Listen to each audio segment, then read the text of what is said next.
We love it when we find a ringer to come to True False. So those of you who saw the rebirth of Give Me Truth last night with Brian Babylon, Brian was a total ringer for that job. He had it down months before he even got here. Same with this morning. Our host is Avi Lewis. He has been on Canadian television for many years. He is a filmmaker. He is a thinker. He is a writer. He has been a great ringleader for us and doing great Q&As all weekend long. And he's a great friend of the festival. So it's my pleasure now to turn the Chautauqua, the Sunday morning Chautauqua, where we've all gathered here to soak in these ideas, over to Avi Lewis. Thank you all.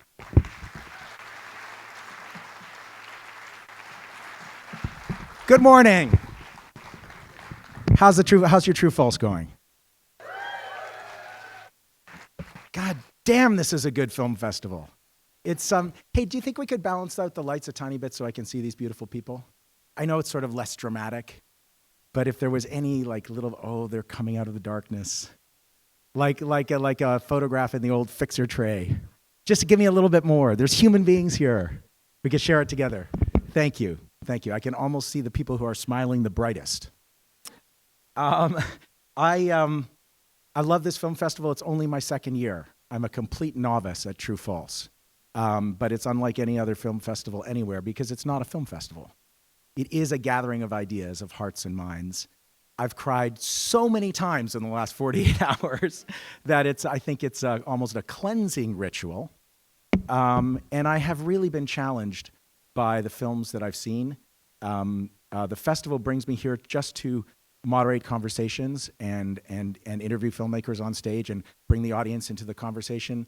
What other film festival in the world would care that much about the discussion after the film that they would actually program it like they program the films themselves? It's an extraordinary culture that's been created here. So I'm going to introduce the storytellers to you today. I was also asked to tell a story myself, so I'm going to start with one. I was going to tell you guys the story of how I met Lou Reed, which is an interesting little tale. And we even rehearsed it. We had like a little music cue and a slide and everything. And you know what? So many things have happened to me at this festival in the last 60 hours that I wanted to tell you a story about what happened to me walking back to my hotel on Friday night and on Saturday night, last night. So Friday night, I hosted the conversation after I Am Not Your Negro with the great Hébert Peck, the producer of that extraordinary film about James Baldwin. And I left the theater thinking about white supremacy, as one does, the way this country was built on the free enslaved labor of black people, and how the challenges of racism in the United States have never been so important, have never been so on the surface as in this political moment. As a Canadian, it's really easy for us to be smug. In fact, it's almost impossible not to be these days. But our society is built on stolen land also, and we have all of the same challenges in Canada with a slightly different complexion. Anyway, I come down to the lobby after. Everyone is pretty much gone. I'm schmoozing with the venue captain because I do a bunch of ringleading, and I get to know the folks who are running the theaters. And in comes Marie. Marie's a venue captain from the Missouri Theater. And we got to know each other last year just from talking in between shows. And Marie, like so many people in the True False community, has now moved away from Columbia, but she comes back every year to serve the festival. She doesn't get to watch the movies.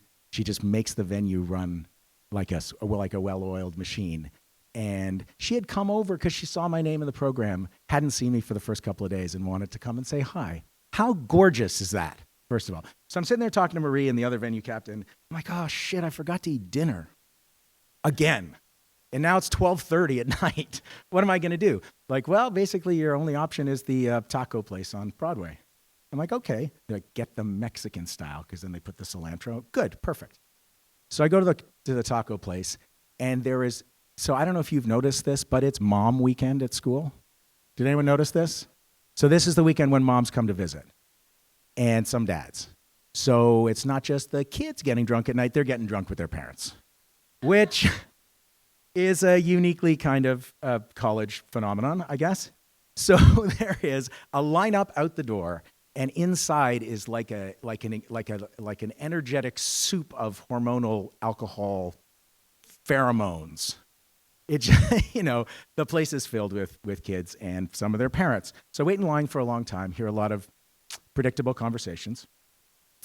I get to the cash, and I am thinking a little bit that it's really all white people in this room, except for the Latino people who are making the food.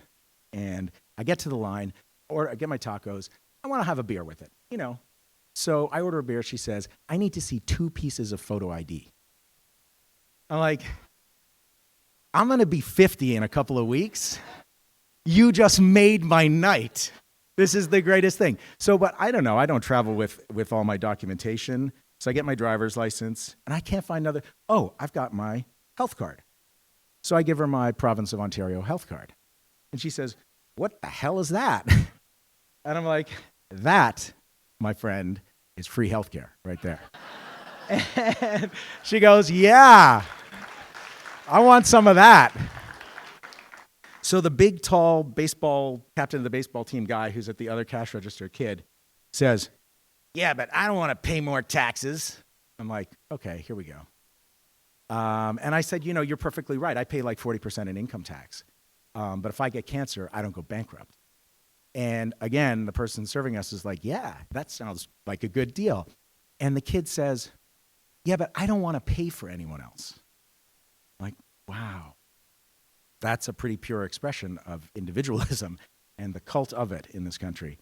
And I'm trying to think of something to say because I'm here to talk to people. But then he interrupts and says, and you know what? If I get sick, my parents will pay for it.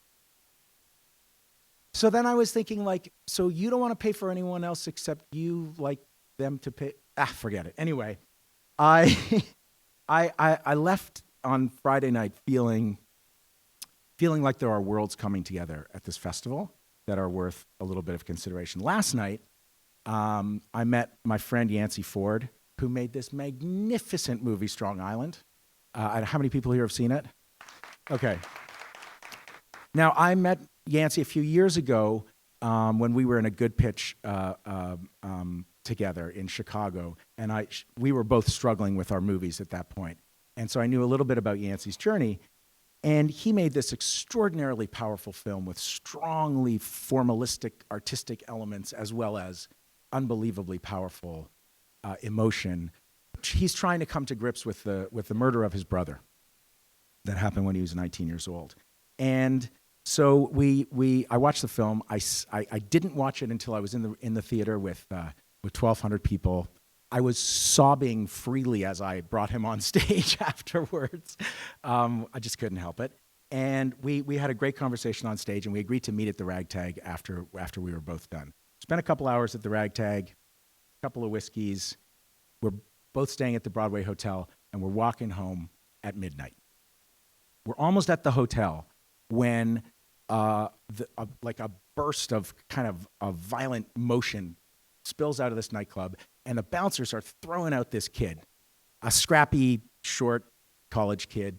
Face is already bruised and kind of bloodied. He's got a big, tall friend behind him, and there's immediately a showdown right outside on the sidewalk. Now, I was bullied a lot as a kid, in part because growing up in the 70s in Toronto, I was the only Jewish kid in my public school, and then when I went to private school, it was the same. I was a committed leftist already at that point in my life by the age of 5 or 6, and I had a very strong lateral lisp, so I had a horrible tendency to identify myself as a socialist. So you can see why I met the inside of lockers and garbage cans and toilets. So I generally stay away from these things. But there's a big showdown going on the sidewalk in front of us. And now I've traveled a lot for my work, and I've learned a little bit about fighting in different cultures. Let's say in the UK, the purpose of a fight is to hurt the other person as quickly as possible and leave before his friends come. So it's beer bottle, grind in the face, split. That's how fights happen in pubs. Here in North America, the point is to chest and tell the person what you're going to do to them for a very long time. And so we were in that phase. And I figured we'd just like move on because we've got, we're going home and we don't want to get in the middle of this. Yancey is not a tall person, but he's solid, All of a sudden, I'm walking past it, I look back, and Yancey's right in the middle of it, doing this. And I I didn't realize that's where we were going. So the testosterone is like flowing, and the two sides are kind of waving back and forth like kelp in underwater, and it was so telling to me that the minute when the little guy actually got punched was when he called the other guys faggots. Like he could say anything, they could say anything, they were screaming hoarsely the whole time, but still that word and that whole stigma is the one that you are not allowed to ignore, right? So that's when the fists start flying. And so Yancey was in the middle of it, doing a very good job of keeping people apart. Eventually, I got one of the guys to walk down the street with me and talk about what assholes everyone else was. We got them apart, and I come back, and Yancey's sitting on the low stone wall with her arm around the small guy who was at the center of it all. And Yancey saying, look at me, just look at me. What's your name? Colin. Colin, how old are you? I'm 19. Colin, you got to get in a taxi and go home. You got to get in a taxi and go home. The decisions that you make tonight don't have to be the decisions that define you. When I was your age, my brother was shot in the chest, and he lay on the ground and died for nothing, for no reason at all. You don't have to do this. And Colin's like weaving. You can see he's trying to focus on Yancey's face. Anyway, we got him in a cab, and we got him to leave. And the rest of the guys went off to visit their hormones on something else. And I just sort of felt that in a moment in your country where the conversation about what is true and what is false is so alive and so urgent, and when the conversation about what is fake and what is real has never seemed so crucial. There's also a conversation about what is right and what is wrong, and that's not nuanced. For me, it's not an interesting subject of investigation. It just needs to be part of who we are and what we do, even at midnight on Broadway. So, thanks for that.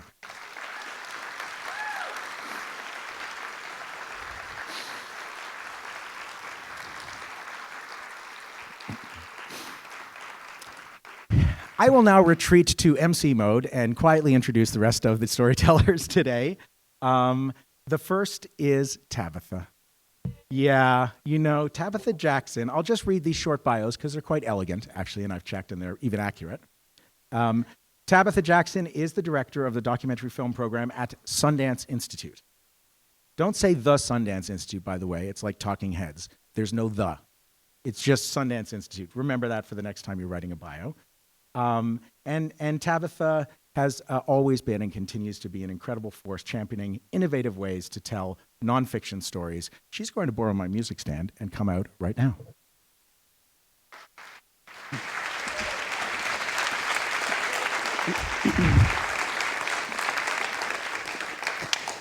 This is a protective layer, so do forgive me. I may step out from it when I feel more confident.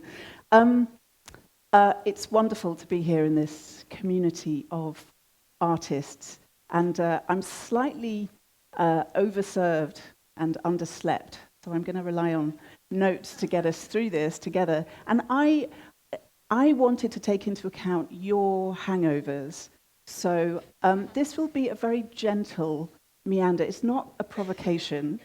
I am provoked enough in this age, and it's not a story, because the artists that we serve are much better at telling stories than I am. So it's really kind of what's been on my mind recently, and I've been wandering through galleries, both virtual and real, to see what artists are saying in their work about what the role of the artist is and what that might mean in this allegedly post-fact, post-truth world. So I'm just going to show some pictures and riff off them for a few minutes, and then the intellectual fireworks can resume. All right. Does anyone know who that is? All right, you're going to be one of those audiences. It's the painter, Joshua Reynolds, British painter. I must say that to Avi that I've deployed that bottling exit fighting technique in the UK many times, and it does work. Joshua Reynolds is a wonderful painter, and this is a self-portrait. And I love it because he's 24 there. He's looking out curiously into the distance, vibrant and interested. What's he looking at? Well, it's a self-portrait, so he might be looking at himself. He might be looking into the distance in order to describe himself better. He once said that a mere copier of nature can never produce anything great, which is good when we think about that in terms of non-fiction. A mere copier of nature can never present anything great. So then what is he looking for? The dear departed John Berger said that whenever he sat down to write, he was engaging in the struggle to give meaning to experience. That's what artists do, no? I think that the role of the artist and the power of the artist is to notice things, put a frame around it, and make meaning. It's about vision, the ability of the artist to see things, and it's also about description. How artists describe the world, and by artists, of course, I mean filmmakers, and of course, I mean non-fiction filmmakers. How artists can describe the world, what it's like to be in the world, describe what it's like to be me, describe what it's like to be you, describe what it's like to be here, now. But we live in an age of overwhelm, what the director Sally Potter calls the too muchness of everything.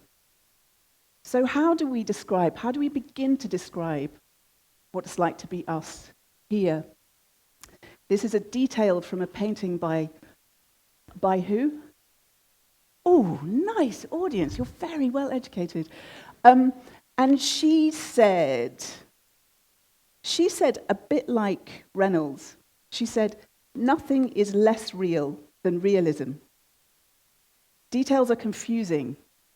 It's only by selection, by elimination, by emphasis, that we get at the real meaning of things. In the UK census in 2000, in the UK, after we'd stopped bottling each other, we were asked the question, what is your occupation? One man replied, sculptor of stone lions. The next question was, describe the nature of the work. He replied, I chip away all the bits of stone that are not lion.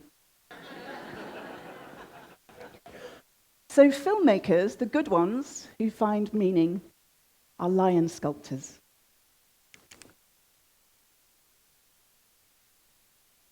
This is a film I love. And the director, Gianfranco Rossi, did a fantastic interview with Eric Hines for The Village Voice. And he used the sculpting metaphor too. He said, I have to subtract to create the essence of something. My ideal is Giacometti. I should have had a Giacometti picture up there. But you know Giacometti, the incredibly thin, beautiful stick-figure sculptures. My ideal is Giacometti, making it as thin as possible while still holding up. And what I am subtracting is information. It becomes like a suspension of elements, where the audience has to start to interact with their own knowledge of things. And I think he's really onto something in this divided, post-fact world. Participation is so key that what we do as artists and storytellers is an act of communication. There has to be someone at the other end of it. A story isn't finished until it's heard. And the way you invite people to participate is to withhold something. This series of sculptures by Bruno Catalano is from a series called Les Voyageurs, the Travelers. And you can make whatever meaning you choose to from that, who you think that person is. But you are helping to construct, you are helping to make that man materialize, to build his character, to tell a story.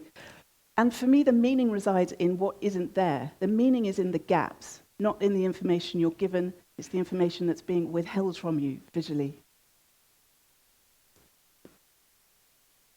I find that so beautiful, it's so moving, particularly as we fail to deal with the refugee crisis. There's such a deep sense of humanity in those 3 steps. And what it triggers, I think, is a leap of imagination. And that's what artists do too. You need a gap in order to trigger that leap. Jeff Dyer, who was a provocateur here last year, said, "I like to write stuff that is only an inch from life, from what really happened. But all the art is, of course, in that inch." I think that's why we as filmmakers love metaphor and a slight distance. And that's what theatre does at its best. On a stage, the knife is not the knife, the blood is not the real blood. It's completely constructed, and yet there is a collective leap of imagination when different people in the same room are taken into a situation. And that's what great cinema does too. And it's still about the withholding. So I'm just going to show you a brief clip from a film that I also love.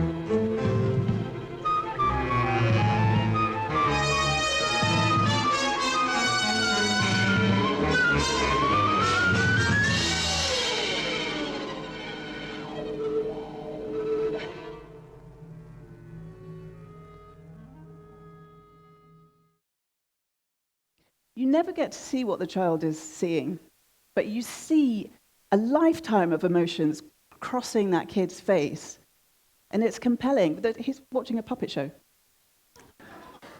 But you're never told that, and so you are invited to participate. You are imagining what the child is seeing. And Hurst Frank says that we need to look with our heart, not just our eyes, and we need to observe patiently.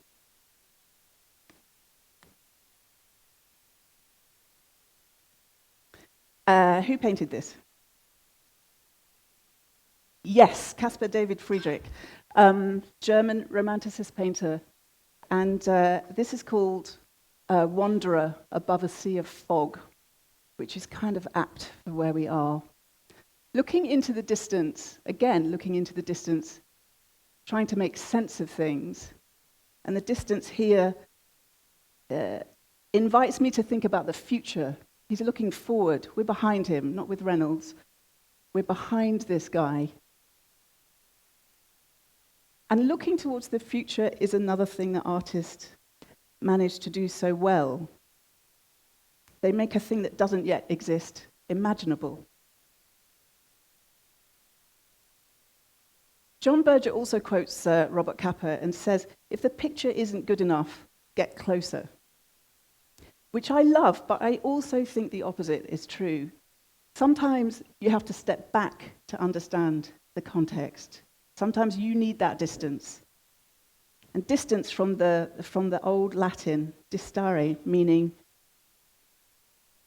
to stand. God, what does distare mean? To stand apart. And standing apart, I think, is a crucial role of what we do in describing the world and society. It relates to the word independence, which is very important to us at Sundance. We need some critical distance. We need some perspective. This also is Caspar David Friedrich, and it's called Monk by the Sea. You can see the little monk there. There's something about that perspective that reminds me of my own insignificance. I find it utterly stunning, that image, and it has meaning. The meaning for me is in the distance between me and the monk, between the monk and the sky, and the vast expanse of nature. So back to Reynolds. The young 24-year-old is able, through his art, to create a time machine. With one click, I can age him 40 years. This is another self-portrait. This is still him looking at himself. But now he's old. This is just before he dies. He doesn't know that. He's lost the sight in his left eye. The artist, whose role it is to envision, has lost his vision. And we know what the meaning of that is.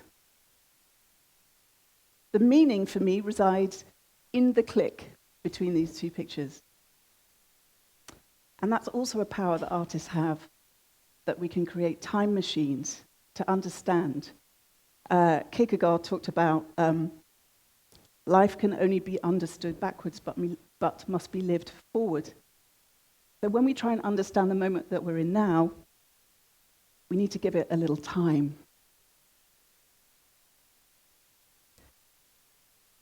That's all I got, but I'm going to go back to the galleries and I'm going to hear from the artists what else we can learn from this. I think what I'm taking from it, from this beginning of my trip through the arts, is that the power of the artists is in helping us to describe, to envision, to find meaning, to communicate, to distill, and to trigger a leap of the empathetic imagination. As long as we support the artists, there will be no post-truth society. Thank you. Tabitha Jackson, wow. Wow.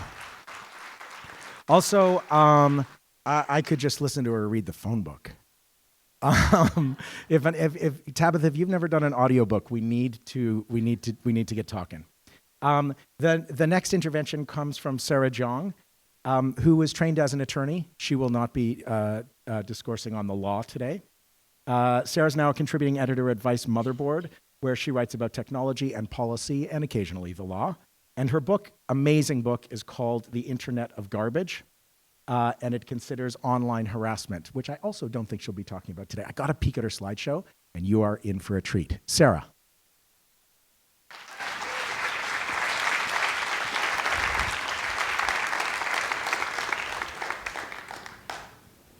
Hi guys. So after that amazing talk about art and creativity and, good, tasteful things, I'm going to make a very embarrassing confession. I spend a lot of my time thinking about Star Wars. And this started at a pretty young age, but when I was younger, sort of my thought process was more like, I really want to be a Jedi when I grow up. And nowadays it's something like, wow, the state of reproductive health care technology seems really retrograde, especially when compared to advancements in bioweapons. So as you might imagine, I went to go see Rogue One, and I came out of it with a lot of really annoying questions and observations, and I'm now going to thrust them upon you.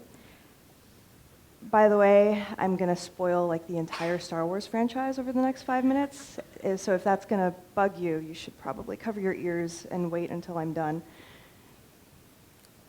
So at the end of Rogue One, a team of rebel commandos breaks into an Imperial facility, steals a data tape that contains the Death Star plans, and then climbs up a very implausible antenna tower that has been tacked on to provide an extra 20 minutes to the end of the film.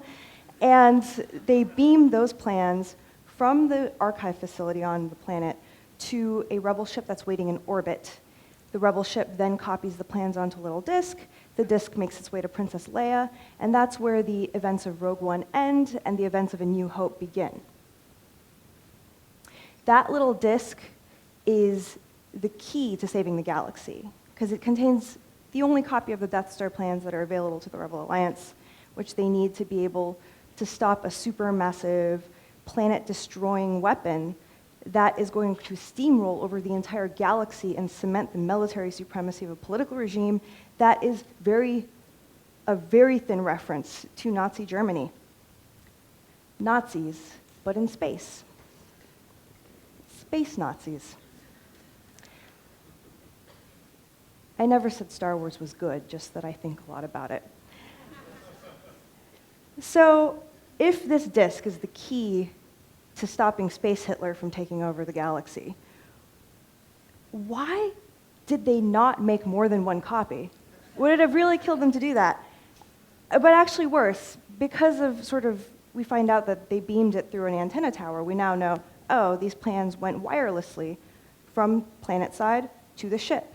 If you're going to be uploading this document to the ship, and then they make one little disk that then floats around the galaxy and magically doesn't get lost, why didn't you just put it in the company Dropbox? I mean, how big is this file anyways? I just don't believe that they ran out of free space on their Google Drive to put the Death Star plans up in the cloud, and then they can access it another time. So a reasonable person is going to look at this and say, look, it's just a weakness in how the story's written. These two movies, even though chronologically they're supposed to be right next to each other, were released 40 years apart. Star Wars came out in 1977, Rogue One came out last year. Of course, there are going to be some tensions in how technology is depicted. But I am not a reasonable person. So instead of letting this go, I actually went and rewatched all of the Star Wars films again, looking for everything they had to say about data formats and wireless transmissions. And actually, I think I've come up with a plausible backstory that fills in the gaps here and makes everything come together. So if you go back, you might notice something kind of funny. The rebels never seem to call home. They never make long-distance phone calls, so to speak. When Han and Luke and Leia are off gallivanting around on the Millennium Falcon, they don't regularly call back to headquarters to say, here's where we are, here's what we're up to. When they do talk to Rebel headquarters, it's because they're right next to Rebel headquarters already. But it's not like long-distance communications don't exist. Vader and Palpatine are able to teleconference via hologram, constantly. And there isn't really any time lag in them speaking to each other, so clearly this is a very robust band of communication. And Palpatine's been doing this for years. He's been collaborating with fellow baddies, such as these guys from the Trade Federation. And again, it's real-time communications. And it's not just Palpatine. Here he is as a senator, so government officials appear to have this capability as well. And so did the Jedi. When the Jedi go out on missions, they call back to the Jedi Council to explain what they've been doing. So long-distance communications technology does exist. This sort of brings up another question, though. Where are the cable news networks? There's no newspapers, no magazines, no blogs. There's advertisements, but there's no journalism whatsoever. And there's actually a popular fan theory that no one in Star Wars knows how to read. But I don't think mass illiteracy explains the absence of cable news, because you don't need to know how to read to watch cable news. And I think my theory actually explains this a little better. So this is my theory. My theory is that the Old Republic, the government of the Old Republic, monopolized faster than light speed communications, which means that the law enforcement and military, like the Jedi, and government officials, like Palpatine, had access to this technology. They had access to long-distance communications across the galaxy, but civilians didn't. And the technical infrastructure was built in a way that locked civilians out of being able to talk to each other across the galaxy. And whether or not this was on purpose, the result was that there was no free press. And it leads to kind of some very odd moments. The consequences are very strange. So here's Queen Amidala in front of the Galactic Senate. She's about to make her case for intervention in an illegal invasion of her planet. And she goes and says, honorable members, like the Trade Federation has invaded Naboo. And just as she begins talking, the Trade Federation just jumps in and screams, alternative facts. And weirdly, this just works. This derails everything. No one can be like, hey, dude, I just turned on the television and you have an army of battle droids just sort of marching around on her planet. Like, she seems to check out, actually. They don't have the ability to do that. They don't have any way to assess really obvious facts. Like, this one isn't like, there's droids marching around in broad daylight, and they can't verify that from across the galaxy. And over the next few movies, in the set of prequels, Palpatine goes from being a senator to a chancellor, and from a chancellor to an emperor. And for the most part, his growing power comes to him through legal and democratic means. And the Senate just keeps giving him more and more power until eventually he's able to make himself emperor and abolish the Senate itself. So where were the voters? Where were the newspapers? Where was the outrage? Why wasn't Yoda meeting with Woodward and Bernstein in a parking structure, telling them the money you must follow? I mean, these things weren't possible. They weren't possible because there wasn't an infrastructure for public dissent, and there wasn't an infrastructure for public dissent because there wasn't an infrastructure for civilian communications. And eventually you have the Rebel Alliance running around carrying hard disks when faced with a weapon of mass genocide, instead of just being able to mail those plans over to the New York Times. And I guess what I'm saying here is that unequal access to bands of communication is a mechanism of censorship. And all mechanisms of censorship, even when developed under the auspices of a free and open democratic society, can fall into the wrong hands. And I'm not saying that the day we lose net neutrality is the day we wake up and find out that space Nazis have taken over the internet. But I think that in these times, we shouldn't test that hypothesis.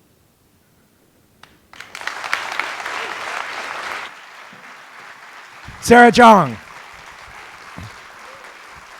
Yeah.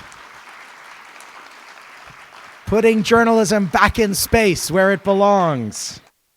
That was beautiful. With our next course is another tasty treat for you. Linda TIRADO wrote an really important and awesome book called Hand to Mouth: Living in Bootstrap America. Linda writes about poverty and media and politics. And without divulging too much, I can share with you, because I saw it, that she is actually in one of the films that has been secret screening at this festival. Linda.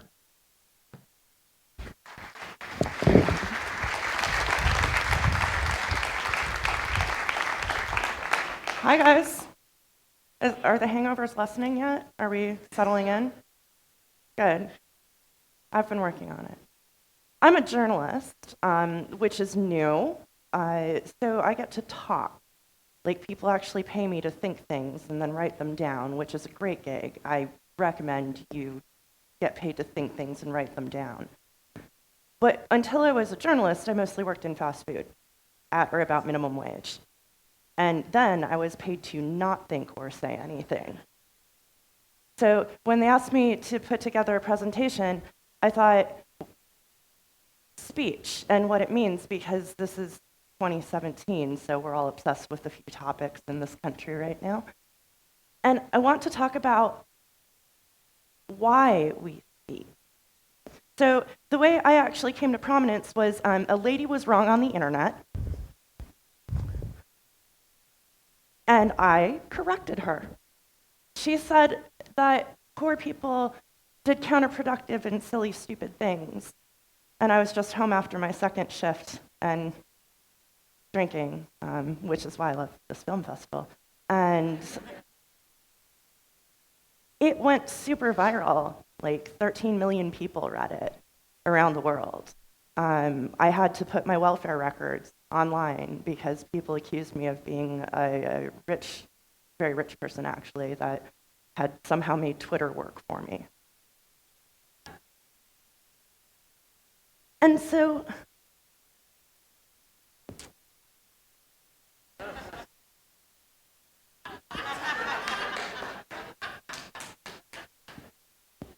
dear old Nigel, get used to that face. We're going to see a little bit of him. But is political speech the speech we make when we say free speech? Who's listening, and to what end are you even speaking? Is this speech? It's okay, I'm from Utah, we're allowed. Home court advantage, guys. But is money speech? Are corporations actually people with thoughts and feelings and opinions that are allowed to be registered on the same political level as the speech of somebody who's still working at Burger King? And does speech count?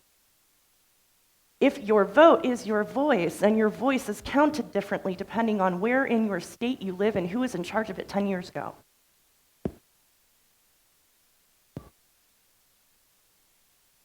Is speech free? When to speak, you have to be willing to stand up against that. When is speech chilled? When is it too far to say, you're free to say whatever you like, but only if we allow it? This is in Ferguson. I was there, and at one point, they put up an approved assembly area so that we could all have our speech. And the media pen was a mile down the road on the other side. And if the media left their pen to document what was going on, they would be subject to arrest. But we had an approved assembly area. Now, this is one of my favorite things on the internet, and it's one of the things that is most hopeful for me, and I'll tell you why. Because by the end of the day, this guy was tear gas and SpongeBob. Like, the internet went nuts. The memes alone. And for people to take something such a visceral, horrifying image and put SpongeBob and Patrick in there because screw you guys. Oh yeah, no, that is speech that I like. But the question about that, how far do we take speech? At what point is punching Nazis what we do as Americans? At what point is violence an option? And if people are pushing violence at you, is it your job to remain nonviolent? Or are you allowed to defend yourself? Is defense speech? This is in Washington, D.C., at a protest called Democracy Spring. That happened last year. I think it was 1,000 people, 1,500 people showed up to get arrested specifically, trying to draw attention to the problem of money in politics and the fact that speech may be free, but it isn't equal in America. I like that one, so I like to leave people on that one. I do recommend, if you ever get in a room with Nigel Farage, hold up a sign that says he's lying.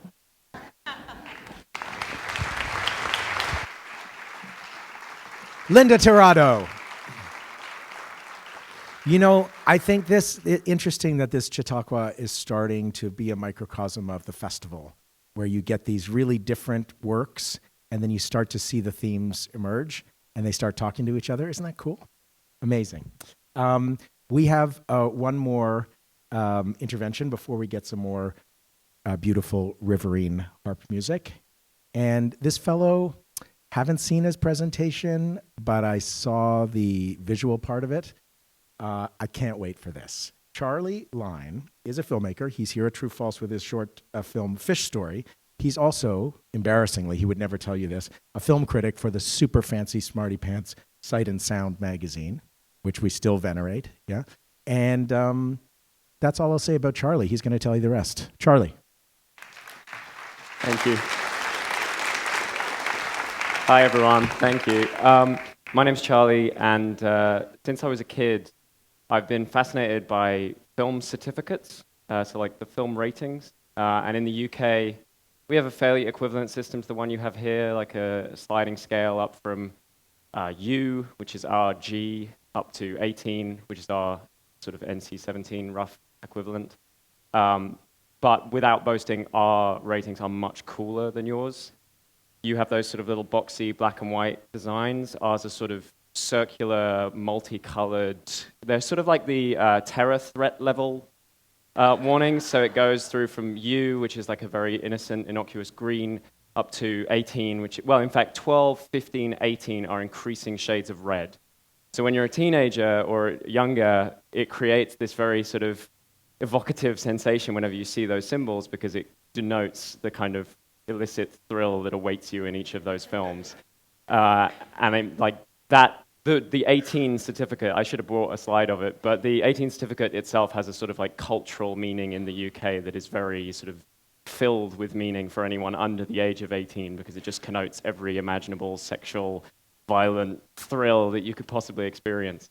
So I was always fascinated with them, but then when I was a teenager, I was about 14, 15, and like every 14, 15-year-old boy in the early 2000s, I thought Fight Club was sort of the pinnacle of human artistic achievement.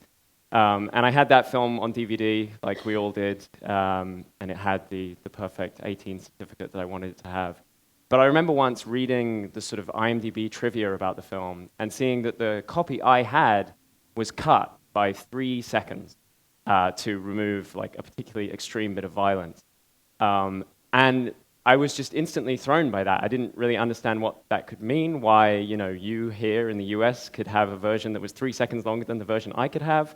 And the reason is that our film ratings are distributed by an organization called the BBFC, the British Board of Film Classification, which, unlike your MPAA, has a government mandate. So you literally cannot release a film in the UK without a film certificate, whereas here, obviously, you have unrated films, and so it's a voluntary system, whereas in the UK, it's mandatory.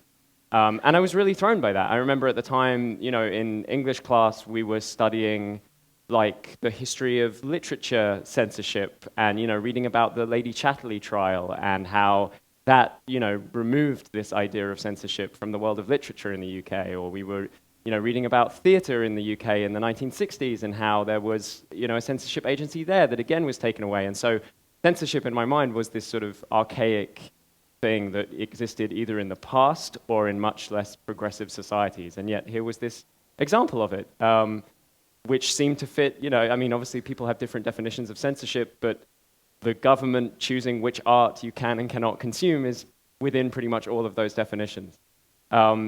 So I was completely thrown by it and kind of continued to follow along with what the BBFC would get up to in the following years. And then I became a filmmaker.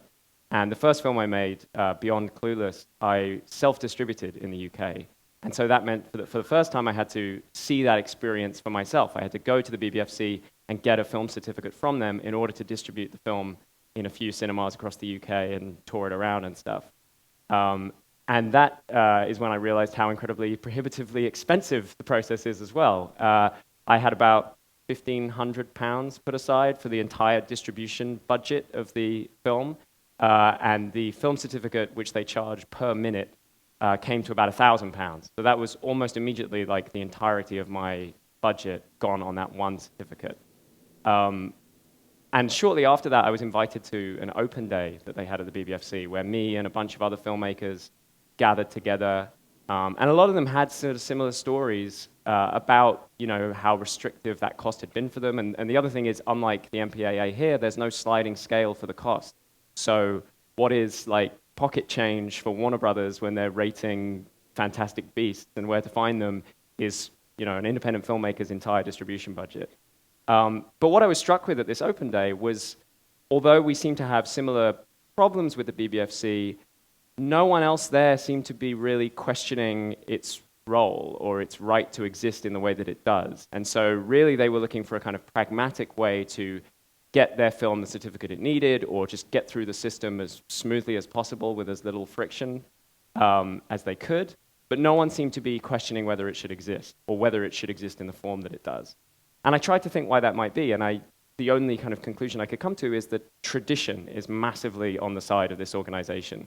It was founded in 1912, about 10, 20 years after the creation of cinema, and so no one in the UK is old enough to remember a time before it, and as far as anyone is concerned, it's just an inherent part of the film landscape, which gives them an incredible license to self-define. The BBFC, when it was founded in 1912, stood for British Board of Film Censors. In the 1980s, they changed that to British Board of Film Classification. Not that their mandate had changed or their remit, but that they just decided they no longer felt they were censors because it had become an unfashionable word to self-identify as. So I was trying to think of if there was any way of kind of rupturing that sense of tradition a little and getting people to discuss it as if it was a new thing, you know, as if it was a new organization coming along and seeking to censor any kind of art. You know, we would not allow a new government body to come in that censors literature, I hope. But when it's one that censors film, a much younger art form, and has been doing so for a long time, it just goes by unthinkingly. So I was trying to think of a way to kind of start this conversation, and the thing that struck me is the crux of the kind of BBFC's role, which is if you want us to watch something, you have to pay us per minute to do so, can be flipped back the reverse way. If we want them to watch something, we can pay them to do so, and they have to do so in its entirety, which is how I come to the video that's been playing quietly behind me this entire time.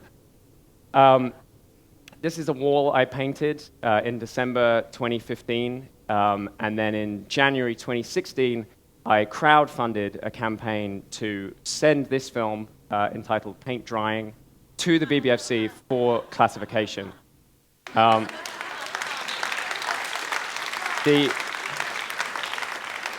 Because they charge per minute, people on this Kickstarter campaign were able to come and contribute £7, 9 pence, and add 1 minute to the runtime. So it was a completely flexible thing. If I could get, I think there's a base fee of like £100. So once we got to £100, the film existed. From there, with each £7 that was added, it got 1 minute longer. After a month of that, some 600 people had raised just under £6,000 to bring the cumulative runtime to 10 hours and 7 minutes, making this sadly the second longest film ever submitted to the BBFC, purely because Jacques Rivette's ridiculously long Out One had recently been re-rated by the BBFC, and that's 13 hours. But there's a little more that goes on that, and only a little bit more if anyone has seen Out One. So this went to the BBFC on the 25th of January 2016, and in fact it had to run over into the 26th of January 2016 because they're only allowed to watch a maximum of 9 hours of material a day. So 2 examiners working with a bunch of their colleagues worked in shifts to watch this film. They have a policy where 2 examiners have to watch everything, which, sort of side note, dates back to the origins of the BBFC, where they used to, when it was still silent films, they used to play 2 films at the same time, and they'd have 2 examiners sitting next to each other, sort of darting between the 2, seeing if they could spot anything inappropriate. Amazingly, they carried on doing that for 5 years into the advent of sound before they decided that it was better to do one film at a time. And so they have a small screening room in the basement of their offices in Soho Square in London where this played endlessly for 10 hours and 7 minutes. And actually, unfortunately, the bulk of the attention that this project got was during that 48-hour period where suddenly, and I say unfortunately because it meant that all the people reading about it at that point couldn't add any more money to the film and make the film any longer. But yeah, this project got way more press attention than any proper film I've ever made, ever has, or ever will. Which means if anyone ever recognizes me anywhere, it's as that paint drying guy. But yeah, this was in the New York Times, the Washington Post, Time magazine, and it was incredibly surreal as I sort of sat there wondering what was happening in this basement room with these two people sitting watching this film, to feel like the world was watching with me. And perhaps because of that heavy level of attention, the BBFC chose to forego its usual 3-week grace period where they sort of formulate the rating and then send it to you, and I received it that very afternoon. Which was, drumroll please, U for Universal and no material likely to offend or harm. Brilliantly, they have to write out a synopsis for every film they rate. So there's a sort of standard block on their website which says synopsis brackets may contain spoilers, which was very true in this case because it read, paint drying is a film of paint drying on a brick wall. And so you are, outside of that room and those two individuals, the first audience to ever see any of this film. If you want, we can forego the rest of the presentations and sit here for the duration if anyone wants to see how it ends. And if not, I'll leave it there. So thank you very much. Cheers. Charlie LYNE. Wow. Okay. Wow. You know, it just occurred to me, Charlie, that if you added a soundtrack, it would be a whole different movie, which unfortunately would mean you'd have to get it classified again. Just an idea. Just an idea. There's no charge for this. It's all completely free. I think we've had our brains filled to the max, and just to let everything sink in, we're going to have another few minutes of beautiful music from Mary Lattimore and her magical little box that she does special electronic things to the gorgeous harp with. That's the buzz that precedes the box getting plugged in. Are you ready, Mary? I can stretch a little bit. This is the sign for stretch. Do you guys know this one? Does it make sense, the stretching? I always picture like the stage manager is actually fantasizing about taffy or something, but I think that was enough. You're not going to tune, are you? Mary Lattimore.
Wow, awesome. You know, there's some pieces of music that you feel like they were going on before you got here, and you just sort of listened to them while you were here, and then they kept going on forever after you left. Mary, can we get your music somewhere? Bandcamp. I'm going to Bandcamp. Ghostly.com. Perfect. I'm going to go get your music on the way to the airport. One more round of applause. I thought that was so beautiful.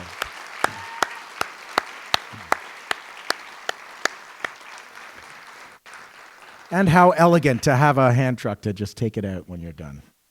Our next intervention is from Destiny Watford. Destiny is now in university, so that'll give you a sense of the age range we're talking about.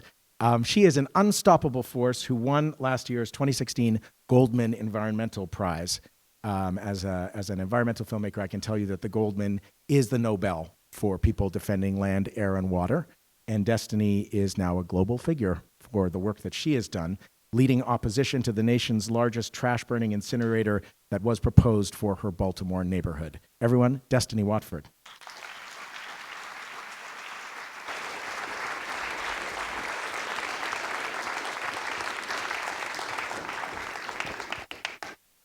This is the last house that ever stood in Fairfield. Its crumbling walls, boarded up doors, and peeling paint serve as evidence that the space surrounding it was once a community. And like the neighborhood it was once a part of, once filled with orchards, trees to climb, and waters to swim in, it too has disappeared from existence. The houses came down after decades of people losing their lives to cancer, their health and their homes sacrificed.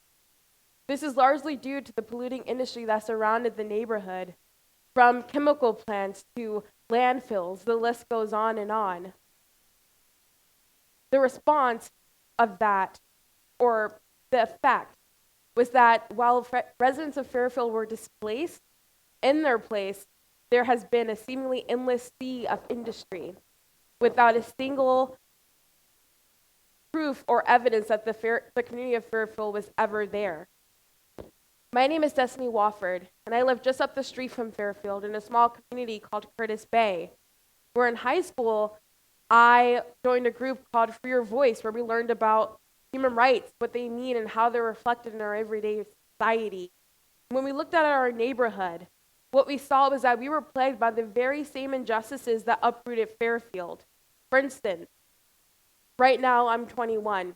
And at the ripe age of 21, I'm more likely to die of lung cancer, a respiratory disease, and to suffer from asthma just because I live in Curtis Bay.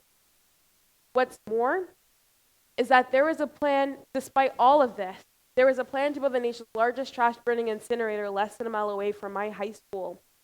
The incinerator would have been burning 4,000 tons of trash every day. It was permitted to release 240 pounds of mercury every year and 1,000 pounds of lead. Our city officials, our governor, our mayor supported the incinerator. Our legislation deemed it as a green development, that it was a national model. So, as students in high school, we decided to take the incinerator on because we knew that it was a matter of survival. So we did. We reached out to our parents and students and teachers and told them about the incinerator. We spewed the facts out to our neighbors. And the response of that was, of course, outrage. But through that process, we also learned that there's this sort of, in our neighborhood, what we call a dumping ground mentality. Of when speaking to so many people, and especially older people who have lived through the injustices of Fairfield, and have suffered through environmental racism and environmental injustice for decades, you get this sort of sense of, well, it's the way things always have been. It's the status quo. Nothing can change because it's always been this way. It's this sort of passive acceptance of the way that things are. And we were learned in our group that it would take more than just spewing facts about the incinerator to change the cycle of our community being treated as a dumping ground and developments like the incinerator coming in. It would take changing this passive acceptance of the way things are towards active resistance. So we spent 4 years struggling to stop the incinerator, from protests to rallies to strategically thinking how we can stop this incinerator, to people literally sacrificing their time with in freedom with civil disobedience. And the response of all of that after 4 years was that we won.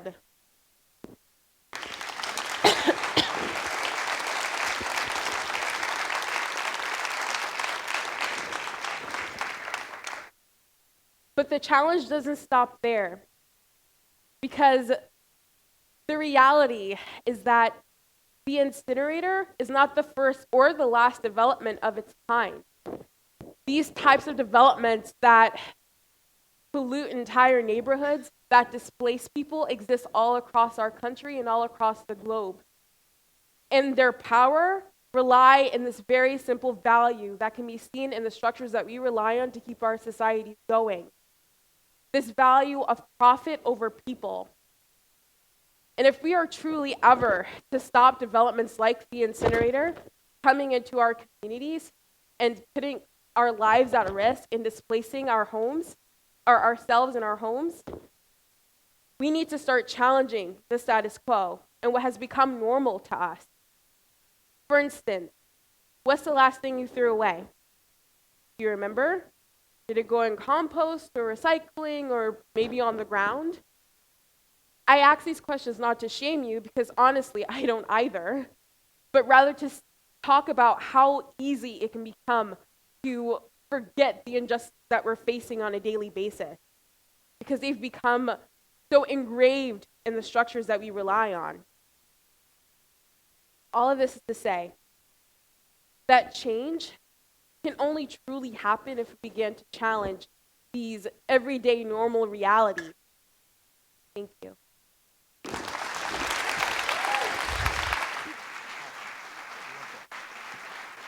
Destiny Watford.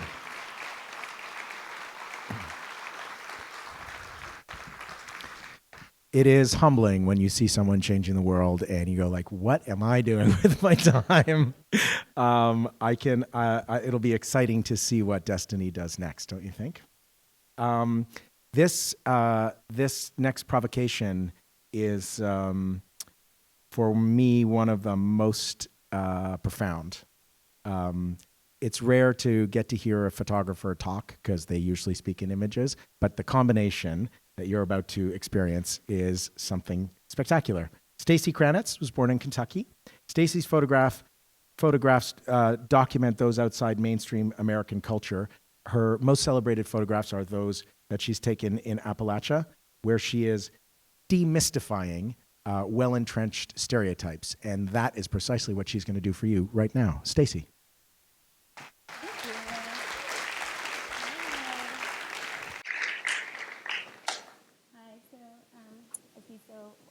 Overwhelmingly, but I'm a photographer.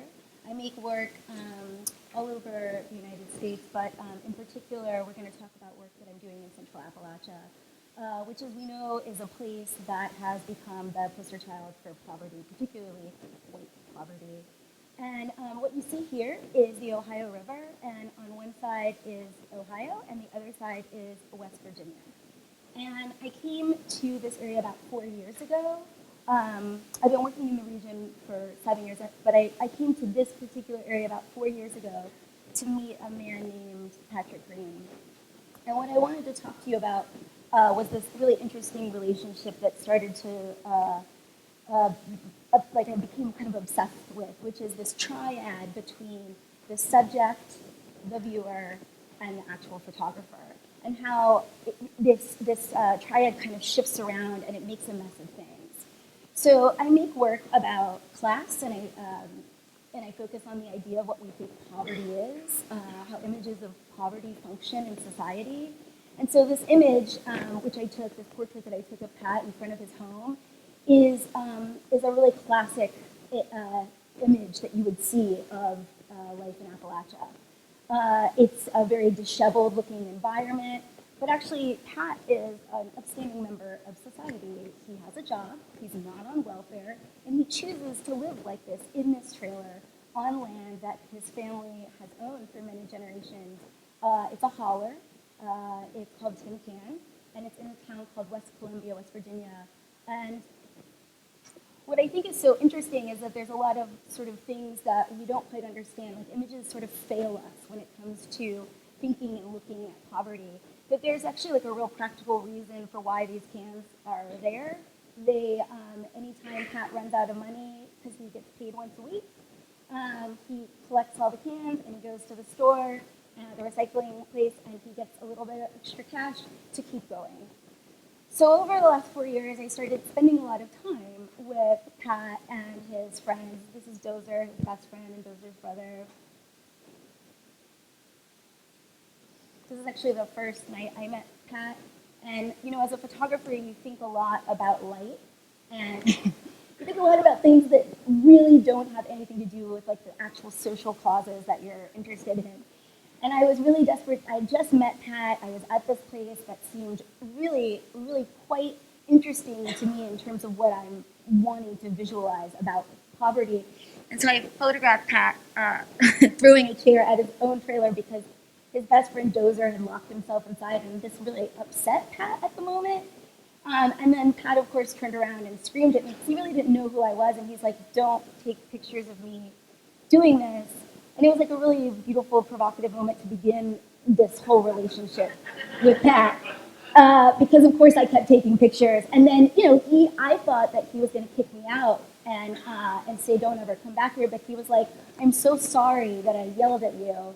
So you never know what you're going to encounter when you're making work with what we call the other. But what I really want to talk about a little bit is the idea of poverty. So, you know, we used to think back in like the 13th century that poverty was the most noble way to live one's life. And it's only since capitalism that it's become the thing that is the most, that we fear the most, that we're the most ashamed of. And so I always think about that when I think about Pat. It's like, why is he considered so far down when he's very positive, loving, he's a really wonderful member of his community?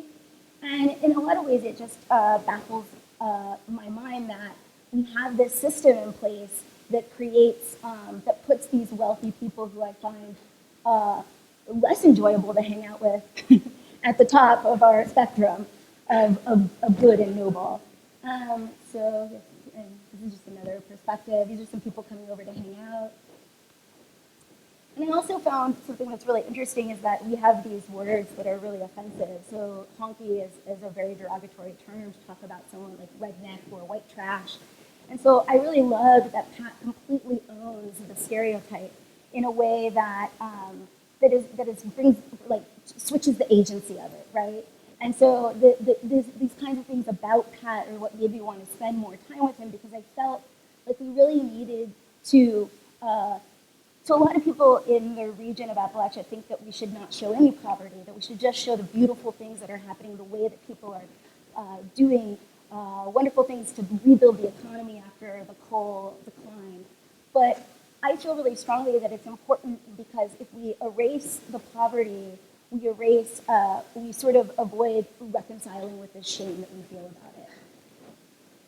And another thing that really interested me is this idea of the stereotype, right? And how images sort of fail us because they sort of function in the same way as the stereotype. They essentialize a person's whole life into one image when it's just not valid. That's not useful. It's not something that actually makes any sense. So here we have the classic Appalachian stereotype. There's even a name for it. It's called Mountain Dew mouth. This is a baby. You see here, she's drinking Mountain Dew. But how does this tell us that Sean and that's Chloe, that Sean's a bad dad? I mean, aren't there other factors that we need to think about or that are at play for whether Chloe's quality of life is a good one? And, you know, I've spent a lot of time with Chloe and Sean, and I have to say that I really don't think that the Mountain Dew factors in at all to the love that, like, Chloe gets from her family. And I also don't think that we take into account learned value system. So the last thing I wanted to talk about is how we ourselves, that triad, right, subject, photographer, viewer, how the viewer puts a lot onto these images, and what they're putting on is their own like personal value system, right? Like you have a value system that you were raised with, and that value system said, no, you know, Mountain Dew is not okay. I'm not supposed to give that to my baby. I give her milk, or I give her 100% juice that's organic, or whatever.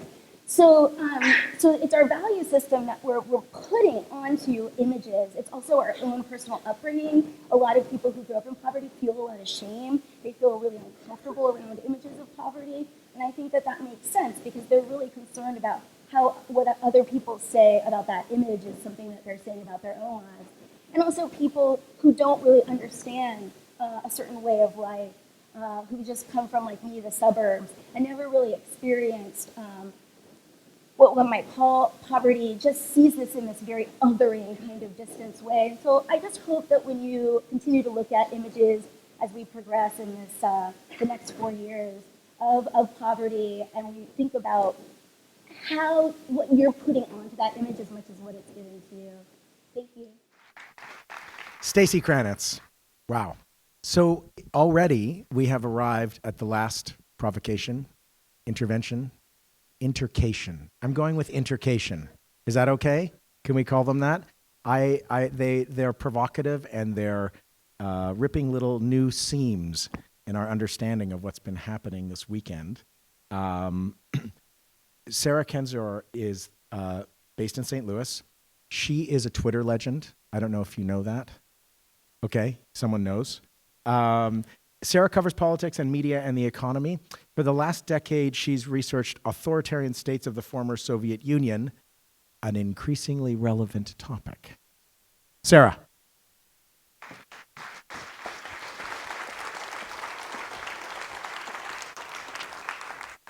Hi, thanks for having me. So I was asked to talk at the film festival about 4 months ago, shortly after election. And at the time, I was fairly taken back. Trump had just been elected, guaranteed assault on civil liberty, and a form of government resembled the authoritarian regime I've been studying my life. I was a little skeptical that this invite would work out. Would there be a film festival in March? Would there be a functioning university system in March? Would there be a United States of America in March? And yet, here we are, 4 months later, on a beautiful Missouri day, a great event, found backdrop, political unease. We are living in the midst of a Muslim ban, mass persecution of immigrants, the labeling of protesters as economic terrorists, the continued erosion of religion, freedom of assembly, and freedom of expression. I work as a journalist, or what the government now calls a member of the opposition party. I'm fine with this designation, as I believe the job of a journalist is to serve the public and expose the truth, which are two things that President Bannon and his celebrity apprentice oppose.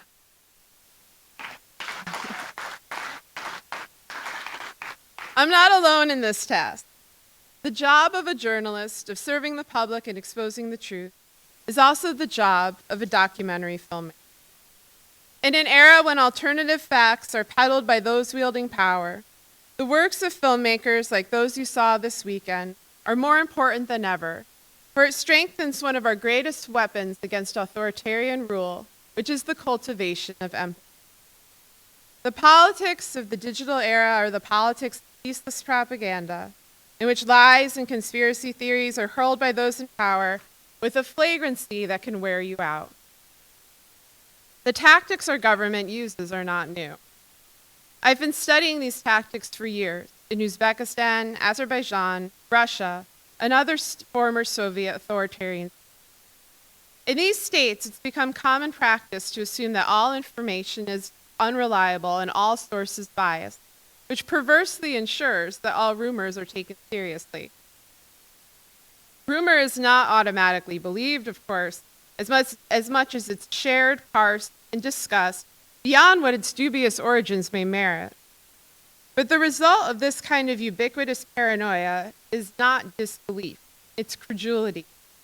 And ultimately, as hard facts fall further and further from reach, the end result becomes cynicism about the nature of truth itself. It's easy in this era to become disillusioned, frustrated, frightened, and angry at the ongoing assault on freedom and rights. This anger should be applauded. Anger is a normal reaction to abnormal circumstances.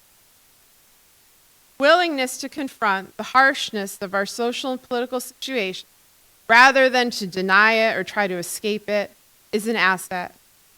You cannot solve a problem until you're willing to acknowledge its severity.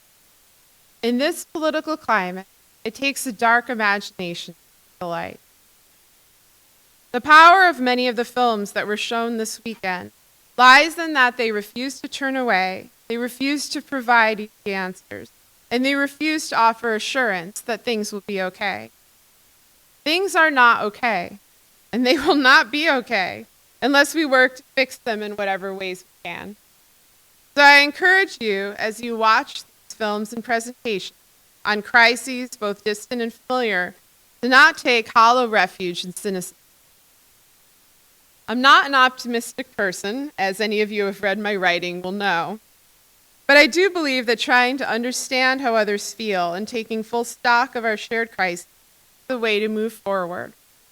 Be ruthless in your critique of those who abuse power, and match that in compassion for those who are afflicted.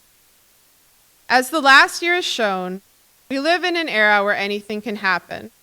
How that plays out is up to you. Thanks.